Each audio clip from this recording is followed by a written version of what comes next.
Hey everybody, how's it going? Welcome back along to the channel. Hope you're good. Hope you are well.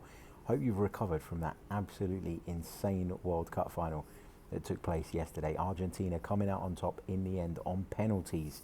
The script was written for Lionel Messi, who didn't disappoint, turned up, scored a couple of goals in the final, managed to score a goal in the group stage, in the round of 16, in the last 8, in the last 4, and of course in the final, becoming the first ever player to do that. Now, I was pulled up today because I said that. I said that, of course, he was the first player to do that, to score in all of the rounds. And it was rightly pointed out by Kieran Dyer, who was with us on the 90-min show, that actually Jairzinho of Brazil had managed to score in every round as well in a previous tournament. However, Lionel Messi was the first to do it in this current format with the round of 16. So Jairzinho did groups, quarters, semis and final, but didn't have a round of 16. So obviously Lionel Messi becomes the first to do that and the first to achieve that, which is incredible. And I mean, the story couldn't have been any better, could it? You know, he's deserved it. His career has been fantastic. It's been amazing. He's been someone who I think has captured the imagination of football fans all over the world. But when you think of the football rivalry, you know, and general rivalry between, for example, England and Argentina, you only needed to look at how many people, you know, English people wanted to see Lionel Messi win the World Cup. Why? Because everybody knows he deserves it. Everybody knows that it was the perfect way to crown off an unbelievable career. Now, I'm not saying he's done. Lionel Messi will still play. Lionel Messi says he's not retiring from the international team, but he's now got that monkey off his back.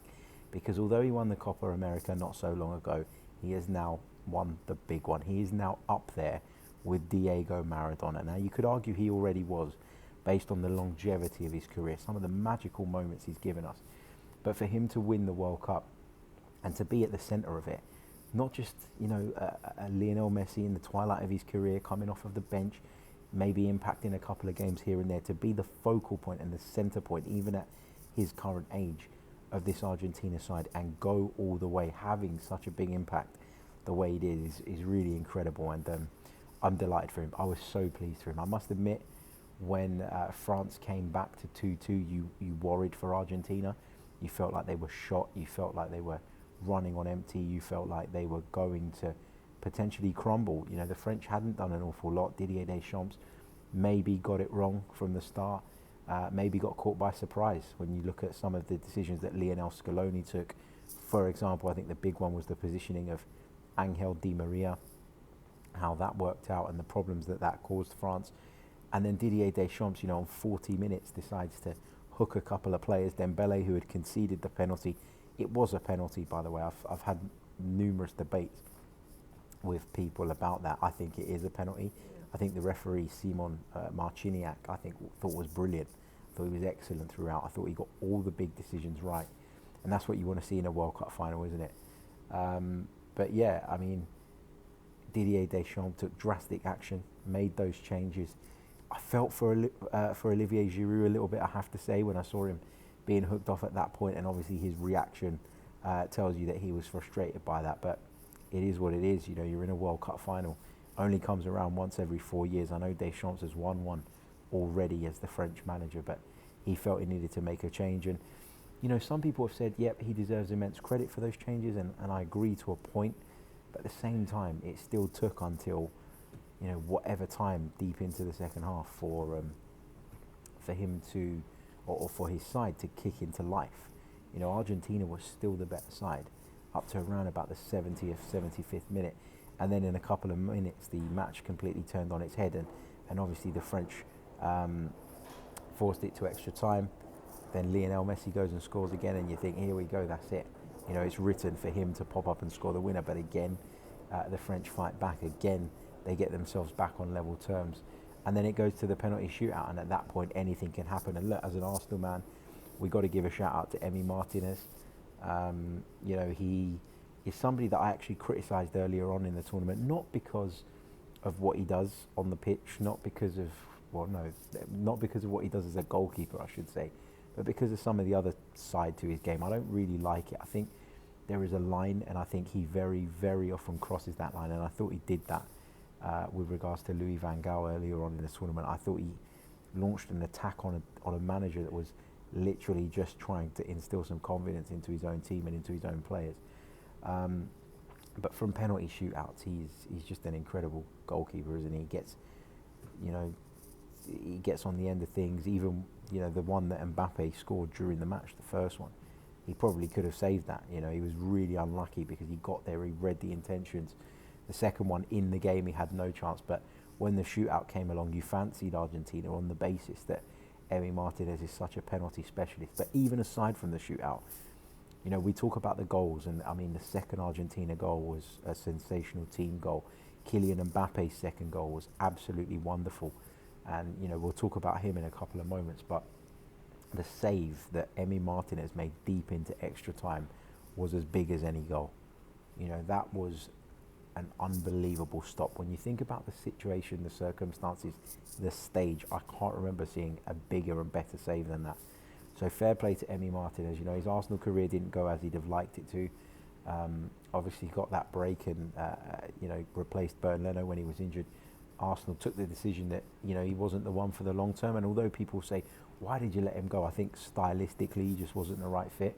But I wish him all the best. And obviously he's gone on to win a Copa America. He wanted to be Argentina's #1. He's achieved that. And he's not just achieved that, but he's also gone on to become a world champion as well. The shithousery, I'm not a massive fan of it. I like a little bit of that in football. I like a little bit of an edge. But I think he crosses the line way too often for me. And he's one of those guys, if he's on your side, you love him. If he's not, then you absolutely despise him. But yeah, cracking final, the best World Cup final I've ever seen. Really, really enjoyed it. And for me, you know, Messi secures his status as the GOAT, the greatest of all time. I think he surpasses Diego Maradona in my book now, off the back of winning the World Cup. That was the one thing that I think was working against him in that particular argument, that particular debate. But we also saw the guy who's probably going to be his successor in terms of being the world's best in the not too distant future. Maybe you could argue that he's already there. Kylian Mbappe, I mean, what an impact player. He's just unbelievable. And it was weird because like you're watching the game, and obviously Mbappe's been there, done it, right? He's won the World Cup. He knows what it's all about. But you're watching the players in the tunnel before they come out, and there's a nervousness, there's a focus on people's faces that you can see and read. And it comes to Kylian Mbappe, he just looked as if he was standing there thinking, bring it on, I want this, bring it on. You know, to have that confidence, to know that you're that good, to believe that you're that good, but then to be able to go out there and back it up is honestly, it's incredible. For a player of that age to be so complete and so headstrong, and all the rest of it is really remarkable. And, you know, he's 4 goals away now from Miroslav Klose's World Cup record. Yeah, he's coming for you, Miroslav. I think you're going to be knocked off your perch sooner rather than later. But yeah, I mean, what a match. What a match. I mean, I was going to do an Arsenal pod today, but there isn't an awful lot of big news around. Arsenal are being linked with a move potentially for Marcus Thuram, who could be allowed to leave his club in Germany in January for as little as £12 million. I'm not totally convinced on him, if I'm honest.